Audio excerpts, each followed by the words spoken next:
Hello guys. അപ്പോൾ ഇന്ന് നമുക്കൊരു സിനിമയ്ക്ക് പോയാലോ എന്ന് പെട്ടെന്ന് വിചാരിച്ചു. അങ്ങനെ വലതുവശത്തെ കള്ളനാണ് മൂവി കാണാൻ പോകുന്നത്.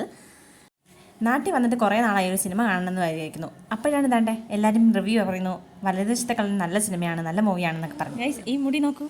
ഈ മുടിയുടെ രഹസ്യം എന്താണെന്ന് നിങ്ങൾക്കറിയുമോ? അടുത്ത വീഡിയോ പറഞ്ഞുതരാം കേട്ടോ അതിൻ്റെ ടിപ്സ് എന്നാണ്. യെസ്, എല്ലാം സെറ്റ്. അങ്ങനെ ഇനി മുടിയെല്ലാം സെറ്റാക്കി കെട്ടി മാതാശ്രീനെ കൊണ്ടാണ് മുടിയൊക്കെ പിന്നിക്കുന്നത് ഞങ്ങൾ. യെസ്, അങ്ങനെ ഫൈനലി എല്ലാം റെഡി ആയിരിക്കുന്നു. അപ്പോൾ ഇനി സിനിമ കണ്ടിട്ട് വരാം കേട്ടോ. അപ്പോൾ ഞങ്ങൾ 7 പേര് ചേർന്നാണ് പോകുന്നത്. ഞങ്ങളുടെ ഇവിടെ അടുത്ത് തന്നെയാണ് തിയേറ്റർ. ഇനി അവിടെ ചെന്ന് മൂവി ഇപ്പോൾ കറക്റ്റ് 9:30 ആകുക. ഗൈസ്, ഞങ്ങൾ ചെന്നപ്പോഴത്തേനും മൂവി ചെറുതായിട്ട് സ്റ്റാർട്ടായി. ഇപ്പോൾ ഇത് ഇൻ്റർവൽ ടൈം ആയപ്പോഴാണ് എനിക്ക് അടുത്തൊരു വീഡിയോ എടുക്കാൻ കിട്ടിയ സമയം.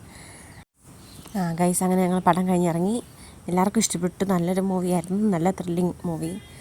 കാണാത്തവരുണ്ടെങ്കിൽ തീർച്ചയായും കാണണം. ഞങ്ങൾക്ക് എല്ലാവർക്കും ത്രില്ലിങ് മൂവീസാണ് പൊതുവേ ഇഷ്ടപ്പെടുന്നത്. സോ എനിക്ക് ഭയങ്കരമായിട്ട് ഇഷ്ടപ്പെട്ടു. അപ്പോൾ ഞങ്ങൾ സിനിമയൊക്കെ കഴിഞ്ഞ് തിരിച്ചു പോവുകയാണ്. Okay, by.